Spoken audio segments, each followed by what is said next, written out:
Pigeons 420. Mr. Grow It. And Rob from Cannabis Lifestyle TV. From the Stash Podcast. This show is brought to you by Dutch Pro USA. Nutrients made for growers by growers. From the base nutrients to the Explode Booster. Dutch Pro USA is bringing you the essentials that all growers need without the extra bottles. Visit Dutch Pro USA or find their products on Amazon.com. And AC Infinity, innovators in the air game, providing state-of-the-art inline fans, tents, and more to the home grower. Visit ACinfinity.com or Amazon to pick up some of their products. And you could save money with any of these brands by checking out the discount codes below in the description. Today, one thing we should talk about is what I've been getting a lot of questions about, more than I probably should, because I feel like I've talked about it a few times, but people must not pay attention. How to grow weed. How to grow weed. Now, how to grow tastier weed. How to grow stinkier, tastier bud, man. More terps, more flavonoids. And it seems to be a common thing right now of a lot of the Zazas that are very bag appealy, but not very stanky. And I don't know why that's so common. I'm not sure why this is a common trend, but it seems like people are more stuck on the look. They eat with their eyes, so to speak, than with the nose and the actual flavor. So myself, and I feel like these guys here, we like good flavors. It's a big thing for me. P was a little bit let down on the recent harvest, and it looks pretty. So I'm assuming it's because the flavor's not packing, correct? Right. Yep. Yeah, it's bland. It's weed. It's nothing special. Blase. As we'll dive into it, the critical stages of flower where you're really packing in some of those terpenes those later weeks. I wasn't able to feed. I was in Vegas living it up, and so yeah, direct impact. It's where does the element of trying to dial in your taste start? Does it start when you plant the seed? Does it start when you're training your plant? Does it start at the beginning of flower? Does it start at the flush? Does it start in the cure? These are things I want to hash out today. Try to get behind it all. So that's a good one. I think one of the first common misconceptions that we come across is the nutrients that are fed to the plant, right?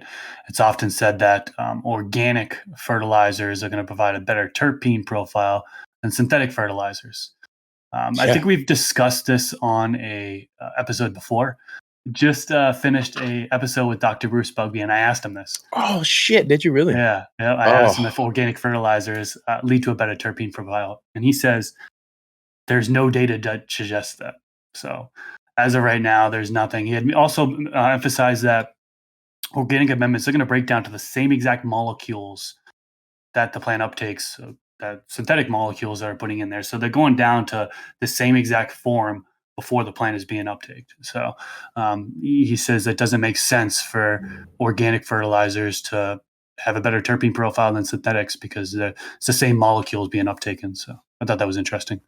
Man, we got to see if we can sneak him over here. Work your magic, see what we could do, because I got some questions too. That's one I think a lot of people get stuck on is you're going to have a better flavor based on your nutrients. And it really bases down to your macros and your micros. Your plant needs to have those. How it's uptaken, that's going to be the argument with organic or mineral-based nutrients, dry amendments or bottles. But I still say that you got to have all the micros and macros in your plants to be able to get the best character profile to come out of there. Now, starting with that, I feel like we dial back just a pinch. It's genetics, motherfucking genetics. Because, man, I've grown way too many to not realize that the phenotype is a very huge thing. If you don't realize that the phenotype is the most crucial part of that hunt of trying to get your flavor, then you're fucking up right away. Because I used to do the pick and mix from Attitude, and I'd get 1 or 2 feminized, and I'd pop those for 5-6 years, one at a time. And I'd be like, this one's boof, this one's good, this one's boof, all random, throwing shit at the wall, hoping something sticks. And realistically, I needed to hunt the correct phenotype, because you're going to get that character profile that people are, saying is the top one when you've got the right phenotype. So I think starting out, you want to seek something that's going to have those terpenes that you're into, the character profile that someone's describing or the breeder's describing. But then you're going to have to realize that you may need a pack of 10, pop all those and seek that 1 or 2 bangers. And then that's where you're going to end up having the flavor that you can start with. Then there's so many variables to build on there, that are going to make it so they'll make or break what's already there. That's where you can get the best out of it. And I think we should go into that area with the nutrients is a huge part. Are you going to be able to go with a 2-3 part system and think you're going to get the best out of it when you're not feeding all your micros and macros, just the micros or just the main macros and a couple of the essentials? I don't think that's an option. Of you know? course not. I think the big difference between the times of today and the times of the '90s is we're not using Miracle Grow anymore. We've got lines of nutrients that have been specifically tailored to the growth of cannabis, and we're starting to see these bottles or these nutrients or these proprietary lines that are starting to dial in what they think it takes to grow the greatest weed with the best taste and the highest potency. It does start with it starts with genetics. But once you've dialed your genetics and you think you've got what it takes, I do believe it comes with nutrients. You know, if you're not hitting them with the microbes, if you're not hitting it with a good solid line of nutrients that's tailored for cannabis, a tomato nutrient or a nutrient that's used to grow tomatoes won't be enough. It's not going to meet the specific needs of the plant. At the particular times too, the veg stage is much different in demanding for nutrients than the flower stage, and the flower stage is much different in demand at the end of flower than it is at the beginning of flower. So having a tailored line of nutrients is definitely a part of the equation as to getting good quality terpenes. And having controlled stress as well. There's evidence to believe that stress plays a factor in the production of terpenes, cannabinoids, all that stuff, right? So if you have a healthy plant the whole way, like the plant doesn't need to make secondary metabolites, right? That's not its primary function. Secondary metabolites, the trichomes, what we're after, right? The quality with the terpenes, cannabinoids, all that stuff. If you're stressing the plant, there is evidence that you're actually pulling out more, you're creating more of those cannabinoids, you're creating more of those terpene profiles. So that's another area of Dr. Bruce B's recent studies that he mentioned during my recent podcast episode. I promise it won't be all about. Excited. This isn't going to be all about Dr. Bruce Bugby. Don't worry. It should. We need a reference to point where we're talking some shit. It's not all bro science. We got a doctor who's actually saying this stuff. So it's not just us, okay? It's not just us. And Chris is our middleman between facts and bro fiction. So thank you. And I'm super excited for that episode, man. I know. Didn't we see you excited, jumping up with joy like a kid in a fucking candy store at MJ BizCon because you ran into him? Yeah, ran into him in person, got a picture with him, all that stuff. Man.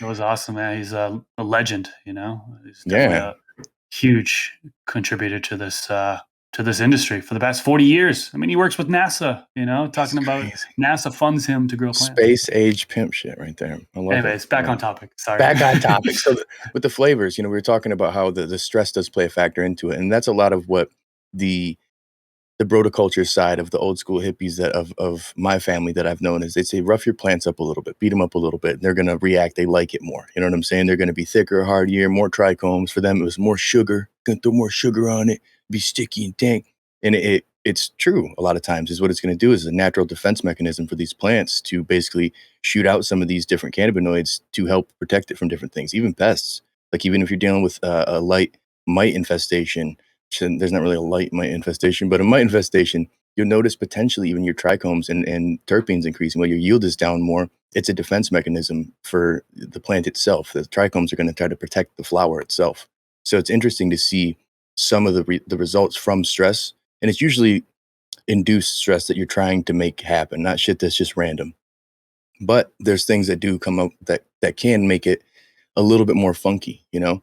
I think, though, the environment is a big factor as well. A lot of people will try to maybe change the temperature so it's real cool in there so they can get some more color, or they'll have more of they're trying to enunciate their trichomes in other areas, and it seems like then they're going to hinder overall the flavor, or they're pushing that plant more, and it'll shit on that flavor a little bit. I think a lot of us fall in the trap of having temps too high. You know, we talk about environment. We know that terpenes evaporate at different temperatures, right? The higher the temperatures, the more terpenes are going to evaporate. So, I mean, I'm guilty of it as well, right? There's going to be lots of factors, CO2 and stuff like that. But if you're running a temp, you know, in the high 80s, you're losing a lot of trichomes there. You know, that smell that's happening in your grow tent, that's terpenes volatilizing, you know, that you're losing terpenes, you're smelling the terpenes. So lowering that temp, but there's a balance between it, right? Because if you're lowering the temp, you're reducing photosynthesis, the rate of photosynthesis, rate of bud production, so on and so forth. So you don't want to lower the temps too much. So just keep that in mind. It's kind of a balance there between temperature and kind of retaining terpene profile. You kind of highlighted it at the beginning when it's controlled stress. It goes for environment, pests, disease. If you're not controlling that stress, the plant can't focus on what it's important. It's the same thing with human beings. If you're hungry, you have poor nutrition, you're not going to perform at your best. Your cognitive ability is going to be slower. It's not going to be as sharp. It's the same with the plant. If it's not fed properly, if it's in a poor environment, if there's pests, if it has disease, these are going to be variables that are going to hinder its ability to work on that terpene profile, because it's working on preventing stress and preventing damage.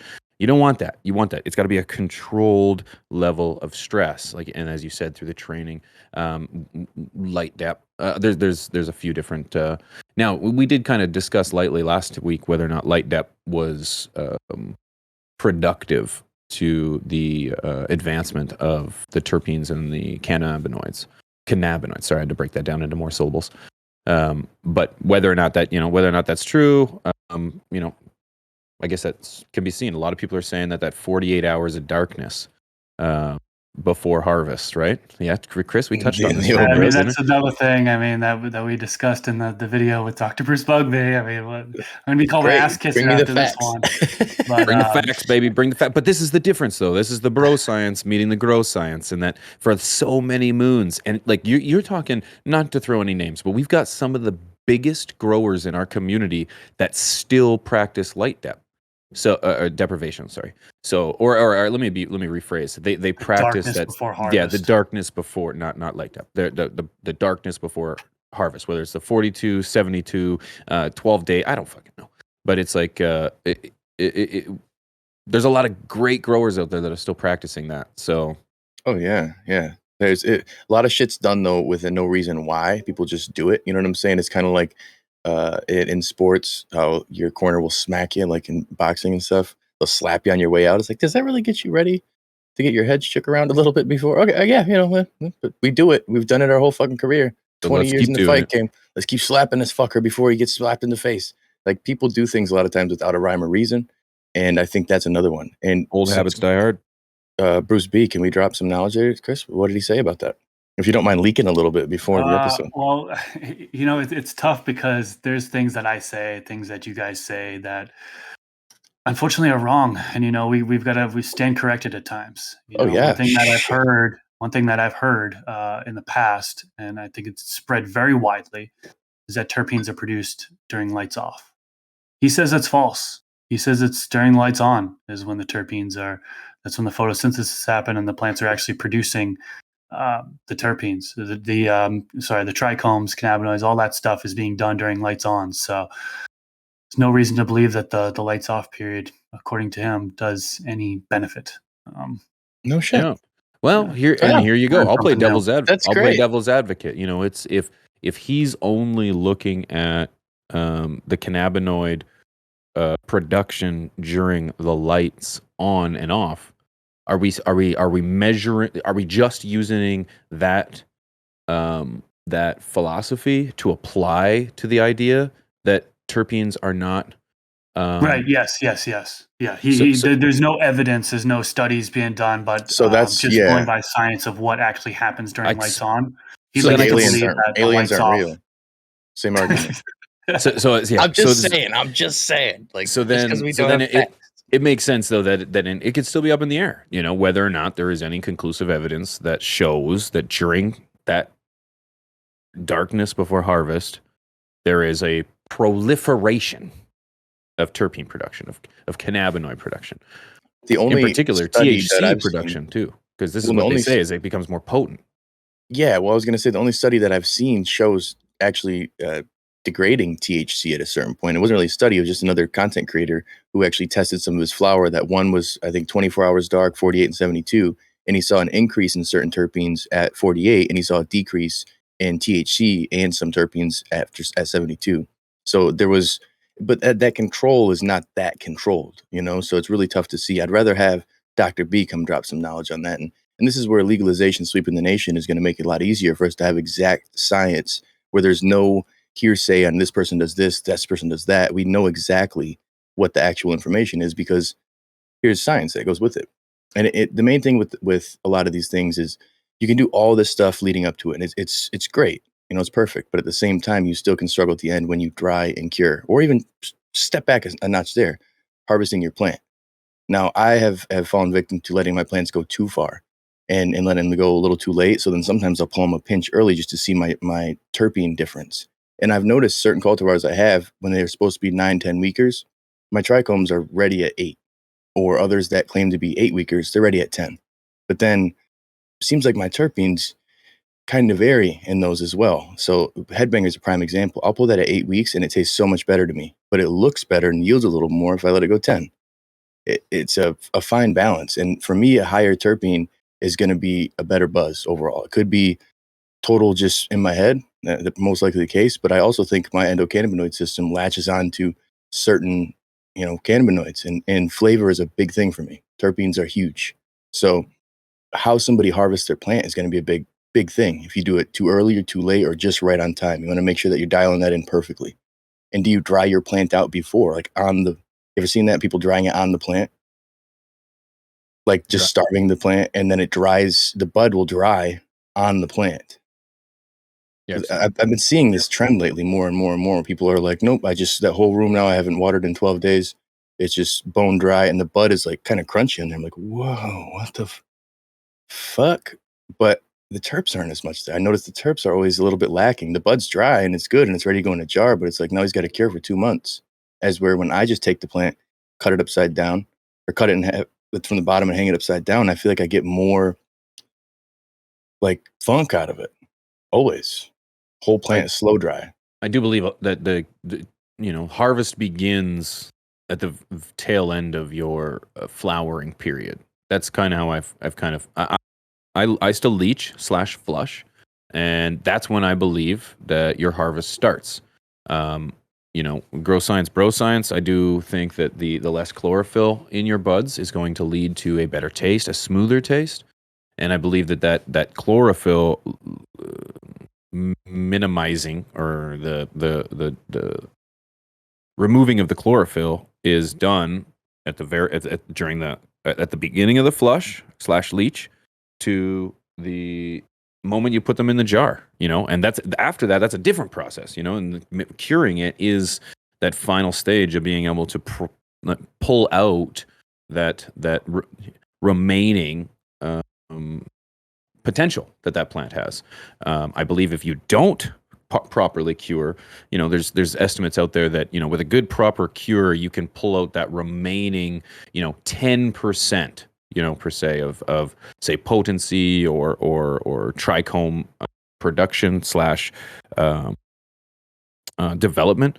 And I think that's obvious in my own anecdotal evidence. It's like when I don't get things into a good cure and it's a fast dry and it's out of the jar, it's not very tasty. It's not as potent as something that sits in the jar, grabs that little bit of a cure, those trichomes, those cannabinoids develop to their potential.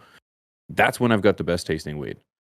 So I believe that the removal of chlorophyll is a huge portion of maintaining those terpenes and cannabinoids. No, for sure. I'm not sure how that tied in. You look at like DJ Short. He's iconically known for crazy ass long cure times. Well, he's had stuff that he's cured for like years, which is nuts to me. But on average, like 6 months is what he'll do. So it really depends. I think cultivar specific is a big thing. If you've got very thick, dense buds, it's going to definitely have to cure more. If you've got more airy, sativa-like buds, it's probably not going to be as much of a long drying cure, because a lot of it is that moisture that you have to remove from there that's going to be stuck within that stem and stuck in the plant itself. So it's like trying to get that all out is huge. It's super important, but people mess up often where they'll over dry it too quick before they go into that process. And it's like you'll trap that chlorophyll within the plant. I've got a buddy for years. I don't know why he does it, and I fucking scream at him about it. He puts a fan right on his plants and a heater that has dry heat, like right on his plant hanging. I'm like, what are you doing? Why do you keep doing this? And his stuff is beautiful. His veg room is amazing. His flower is amazing. His end product is always mids, pretty mids, always for like a decade. And I'm like, dude. And he's like, I don't know how you get the flavor out of that shit, bro. You always get the killer flavor there, Robbie. I don't know what you're doing. Like, you're blowing the flavor right off the bud, bro. You're trapping it, bro. You're trapping it. Like, what are you doing? One of the most common questions I get, and I see it from Joshua Farms VA on Twitch. And if you guys don't know, on YouTube, we do record these episodes live twice a week, Tuesdays and Thursdays, roughly around 1 p.m. Eastern Standard, if you're around for that. So come over, join twitch.tv/From the Stash podcast. But Joshua asks, how long would you consider a long enough cure? And I think that's a common question. Now, the last time I really looked into this in terms of, information wise, was it 6 months that I heard that after 6 months you're no longer You're storing at that you're point. storing, you're not curing anymore. Unlike a fine wine that continuously ferments and gets better with time. I don't know if there's any legitimacy to that. I'm not a wino. The after 6 months, your cure it's not doing anything anymore. You've already pulled that potential.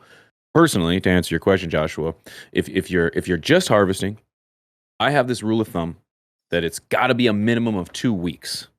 And 2 weeks is not going to get you a good enough cure to be like, yes, this is the best weed I've had. No, actually, I believe a full month plus is kind of that rule for me in terms of whether or not I'm going to start tasting it.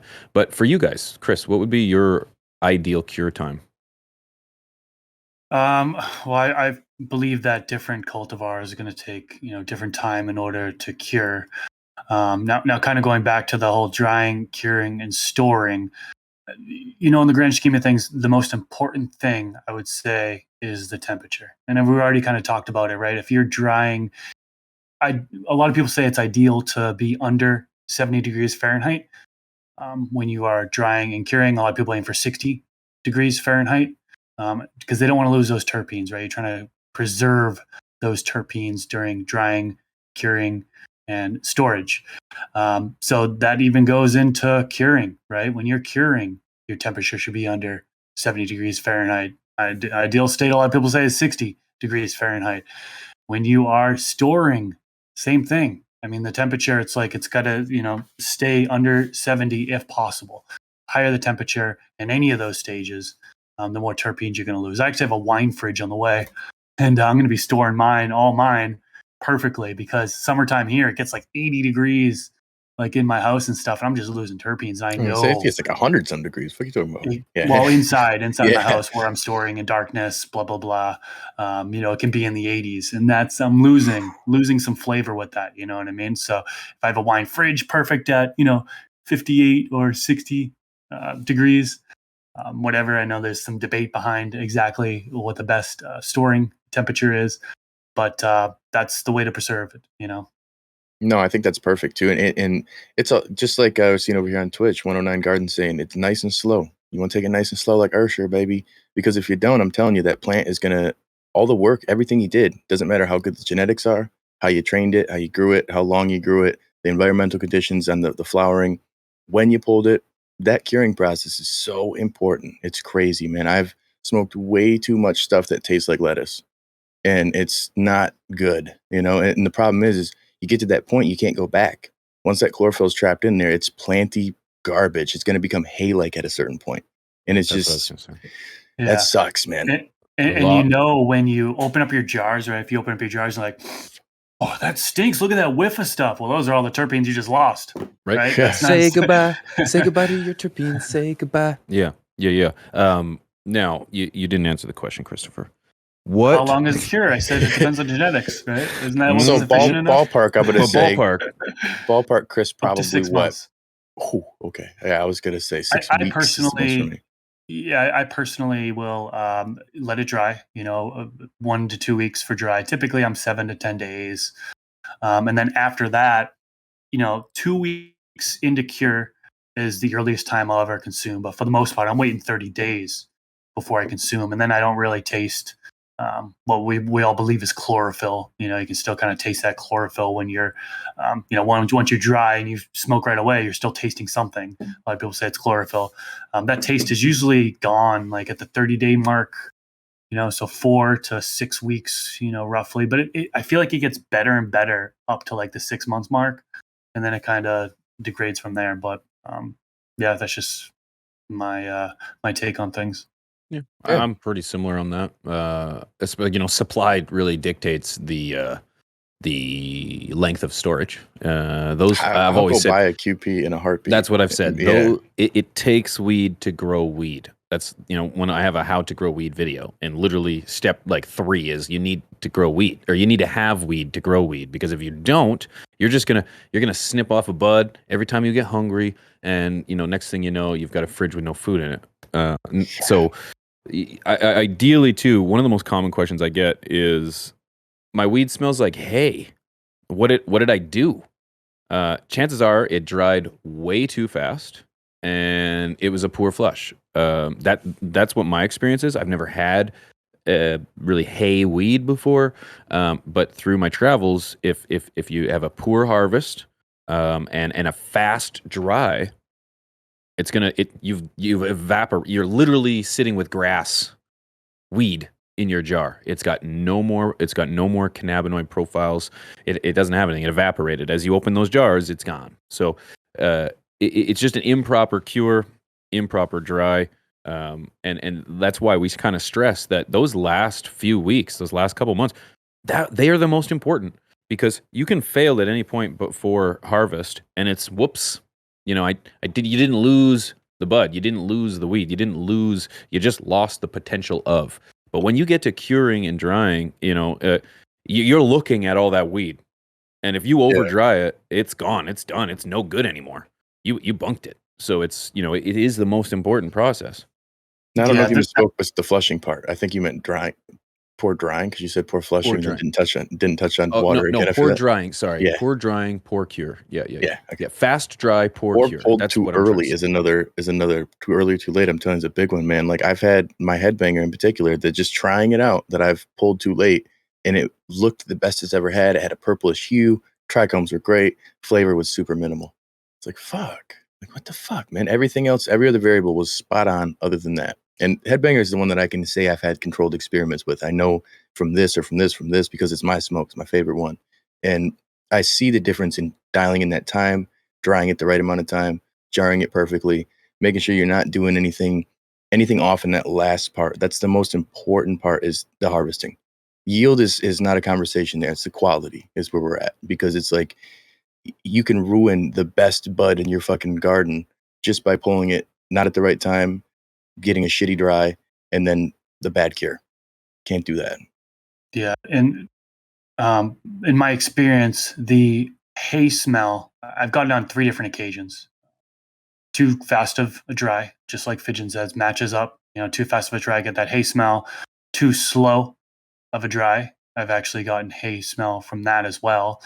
Although one may argue that it's mold. Too slow of dry, mold is happening, and then also over fertilizing. So I've over fertilized plants, harvested them, and you get that hay smell. Now, in my experience, again, I have been able to recover. So sometimes you get that hay smell to begin. Maybe you get it at harvest. Maybe you get it a few days into drying. Maybe you get a few days into curing. But over time, I've had some plants that actually recovered from it, and their terpene profile turned out to be just fine. With a normal cure. So it's kind of weird how that hay smell kind of comes and goes, and how it happens, and so on and so forth. It haven't had sucks ass when you get it, though. Yeah, I was gonna say, Horrible. I haven't had the hay smell. I've had the ammonia smell. So when you open up your jar, you didn't dry it long enough, and it's mold. It's typically mold. Typically, you can smell it before you see it. So that's something to keep in mind too. It's a different story, or a different conversation. But you'll open it up, and it'll just be a heavy ammonia smell. And then I feel like those buds will never dry. I can leave them out, and like they just stay moist in some weird way. And I think that has to do with like a mold preservation. I think there's mold going on inside. It's like a whole microbial environment, and it doesn't go away. So very important, the timing of your dry or the timing of your cure, and the moisture content or the moisture level of your flower when they go into the jar. It is very important. And I think we kind of touched on that before too, when we talked about the stem snapping, when to get it in there. Personally, every environment is a little bit different. I do believe that if you hear stem, it is a bit. It's too dry. It's too dry. Too You brittle. do you do want it to bend and kind of crease and a little bit of a snap, but it shouldn't crisp underneath your fingers. So yeah, I haven't had the hay smell per se, but I've had the ammonia smell, and I've thrown ounces, if not pounds, of weed away because of mold. Oof. Mhm. Ugly. Yeah, and people know about this if you have gone to your local dope man and you don't grow yourself. Sometimes you grow yourself, it does happen, but I feel like if you're following us, if you're following other good content creators, it shouldn't happen. If you're doing due diligence, we're in 2021 right now. There's a lot of good information out there, so you should be good to go. But I think for the most part, that covers it, man. We went from, picking out the genetics all the way over to fucking cutting them down and curing. So that's what it really boils down to. I Hey, mean, great Just combo. quick though, Bud Scroggins says many folks misuse Bovita packs, and I think it's actually worth mentioning that I agree with that statement. I believe people kind of use it like the analogy of a lost with a gun.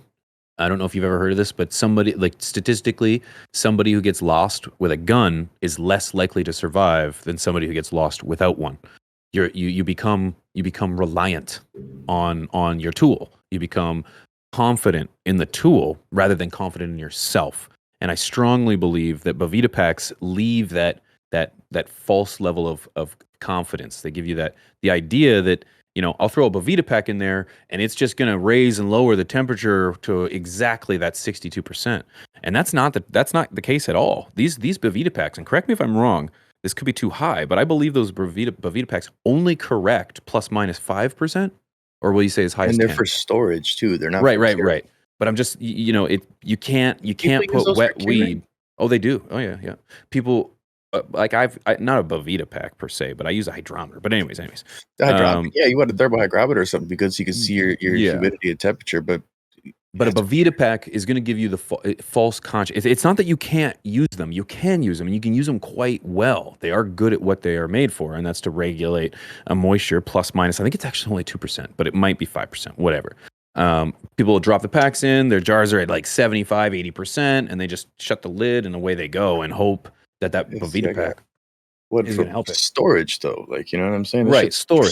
Right. super To cured. maintain at that temperature. Yeah. Not really. You shouldn't be putting them, in my opinion, you shouldn't be putting them in jars if you're at like 70% and assuming that that's going to lower it down to 62%. In my No. experience, that doesn't happen. The idea would be to get it to 60%, 65%, then put the Bovita pack in there. Get it to Well- your percentage, and then for storage, keep the Bovita pack in there to maintain that moisture level. Well, it's not like this thing's a sponge that's going to absorb your moisture and keep it at a certain percentage there. So I think that's people got to think about that. Step back and use the common sense. Like, is this little sugar packet looking thing going to somehow take away the moisture to the right exact percentage and keep it there in this container just because it's in there? Like, I feel like you'd have to have an electric machine to do that. Yeah. A You know? moisture pack is going to do this for Yeah. you. Yeah, there's That a lot caught of me off guard, boys. I'm not gonna lie. I never heard people Bovita doing gets that. a lot of shit. They get a lot of shit. Bovita ruins weed. Bovita's ruined my entire harvest. Bovita didn't do shit. You They did that. provided a tool, and you used it incorrectly. Now, yeah, I know there's some people that regardless. say that the terpene profile it gets worse with Bovita because it sucks out the terpenes or something. It's like, I don't think that's strong enough to like suck out the terpenes. That's It's just like some of the stuff you hear is like just gross science. Well, then I'm gonna Ah, take my next Bovita really? pack and I'm gonna suck on it. For That's the purposes of this video, I do not encourage anybody to suck on a Bovita pack. Don't do it. Don't do it. But what I do suggest you do is if we miss something we didn't say, if you're over here on Twitch, we'd love to still continue talking about it after we're Yeah, done. we're gonna blaze after the show. Let us know If what you're you're on thinking. YouTube or you're listening over on an area you can listen on things on, we'd love to hear your feedback, man, because this is our experience. 3 growers have been doing it probably like 30 years together now, which is crazy to say. But as long as I've been alive, we've all collectively been growing. So it's just a lot of trial and error, and we just want to be able to help you guys and gals avoid that error and just get right to the dank. So And if we that missed being anything, said, let us know. Let us know. that being said, it's your boy Rob from CLtv, Pigeons 420, Mr. Grow It, Twitch. Stick around, YouTube. See you next time. Peace.